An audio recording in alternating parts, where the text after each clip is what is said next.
All right. All right, Shalom.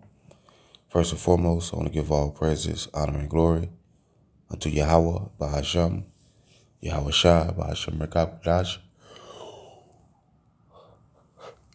Barakatham. Double honors to the apostles and the elders of Great Millstone. They rule well. And a salute and a Shalom to all the Akim that are out here labor pushing this truth in all sincerity and in truth. Was going through the ancient manners and customs again. Came across this one. Number 273, the beard cut off, right? The beard cut off. Now,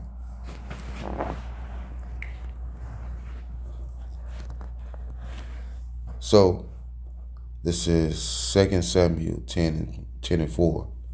Wherefore Hanun took David's servants and shaved off the one half of their beards, right?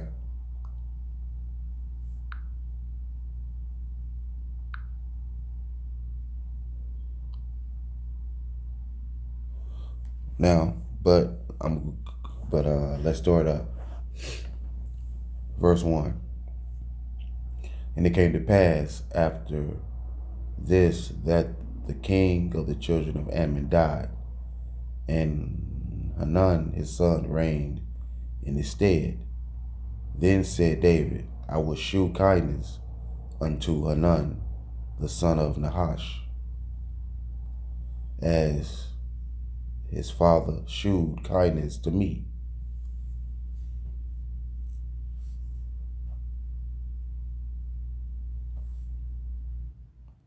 And David sent to, as Khan says, and David sent to comfort him by the hand of his servants for his father. And David's servants came into the land of the children of Ammon.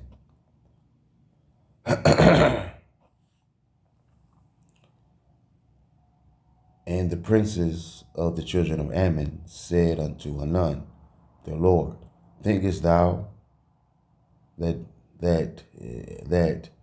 David doth honor thy father, that he hath sent the comforters unto thee? Hath not David rather sent his servants unto thee to search the city and to spy it out and to overthrow it? Right? So the Ammonite commanders said to Hanun, their master, do you really think, David? God says, do you really think these men are coming to honor your father? No. David has sent them to spy out the city. So they came in, it says, so they come in, so they can come in and to conquer it. Wherefore, Hanun took David's servants, shaved off the one half of their beards, and cut it, it says, and cut off their garments in the middle, even to their buttocks, and sent them away. Right? When they saw, it says, when they told it unto David, he sent to meet them, because the men were greatly ashamed. And the king said, tarry at Jericho till your beards be grown, and then return. And when the children of Ammon saw that they saw that they stank before David, the children of Ammon sent and hired the Syrians of Betharab and the Syrians of Zobah, 20,000 footmen, and king of Maacah, 1,000 men, and of Ashitob 12,000 men. And when David heard of it, he sent Joab and all the host of the mighty men. And the children of Ammon came out and put the battle in array at the entering in of the gate. And the Syrians of Zobah and Rahab and Ashitob and Maacah were by themselves in the field. Now, so what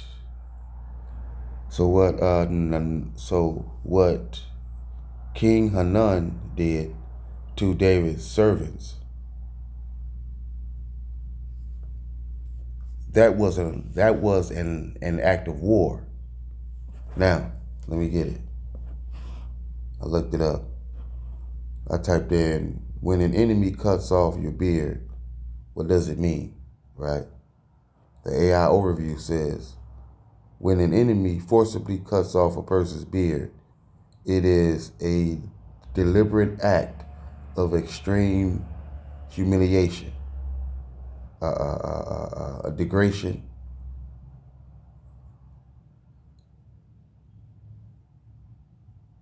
and the stripping away of dignity.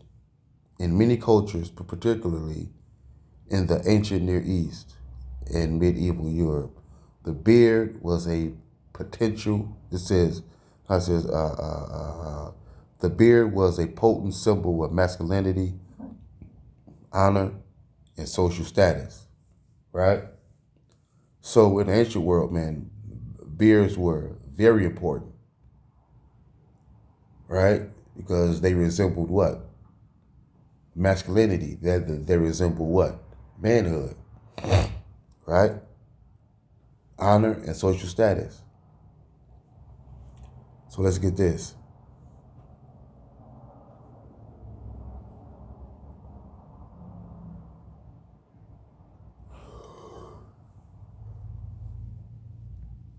It's all right. It says, according to Oriental sentiment, a greater indignity could not have been put upon them. The beard is considered a symbol of manhood, and in some places of freedom, slaves being compelled to shave their beards in token of servitude. By shaving off, it says, God says, by shaving half their beard, Hanun not only treated David's ambassadors with contempt, but made them objects of ridicule. The beard is usually kept with care and neatness. And thus, when David feigned madness in the presence of Achish, king of Gath, he let his spittle fall down upon his beard, which convinced the beholders that he must have been briefed in his senses, brief of his senses. So, this is 1 Samuel 21:13. So disgraceful it is considered to have the beard cut off that some of the Orientals would prefer death to such a punishment, right? So in the ancient world, man, they would rather die than to have their beards cut off. You say Neruba, I guess is how you say that. I ain't sure. In his description of Arabia, relates that in the year of 1764, Karim Khan, one of the three rebels who at that time desired to obtain dominion over Persia, sent ambassadors to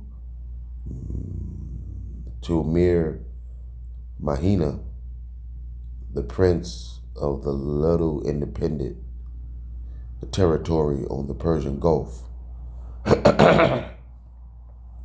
to demand a large a tribute and threatened to come to him with his army if he did not conduct himself as an obedient subject. Mahina, however, treated the ambassadors with great contempt, which was usually marked in cutting off their beards. Upon hearing this, Karam Khan was so indignant that he sent a large army which subdued the territory. Right? So, verse 9, it says, when Joab saw that the front of the battle was against him, before and behind, he chose of all the choice men of Israel and put them in array against the Syrians.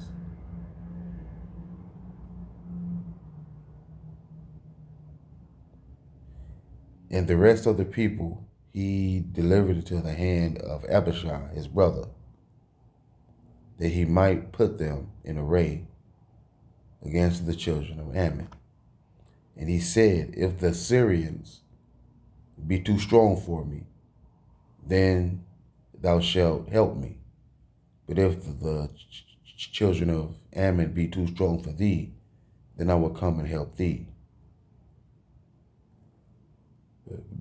It says, be of good courage, and let us play the men of our people.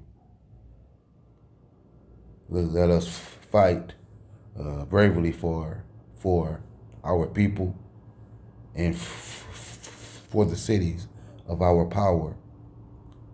And Yahweh Shemal Shah, that causes, and Yahweh Shemal Shah, do that which seemeth him good. All right, man. So what Hanun did was an act of war, man. He disrespected. He disrespected King David and his servants, because King David only sent his servants to basically show Hanun respect and to give their what's the word, condolences for the passing of his father. But he listened to his servants, right, man? But Hanun, he listened to his servants, right? Since he listened to his servants, they told him some bullshit, and this is the outcome of it. A war started.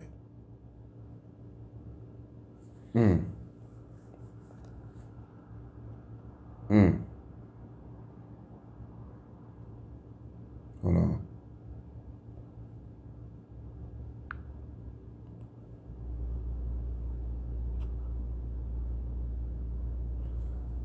It says, this is treasury of scripture knowledge. The beard is held in high respect and greatly valued in the East.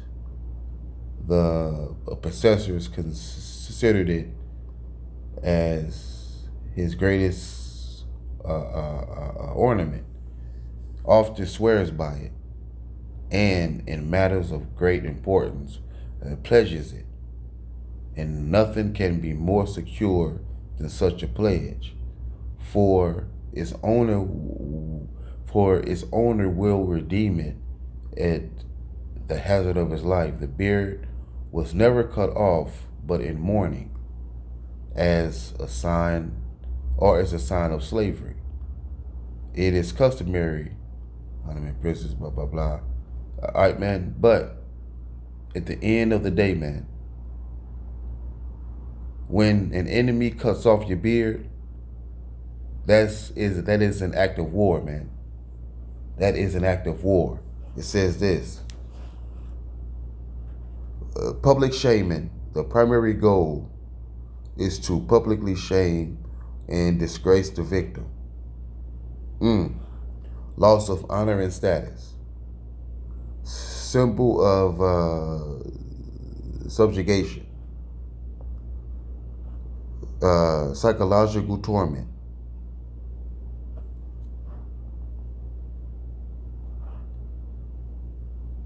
and a declaration of hostility.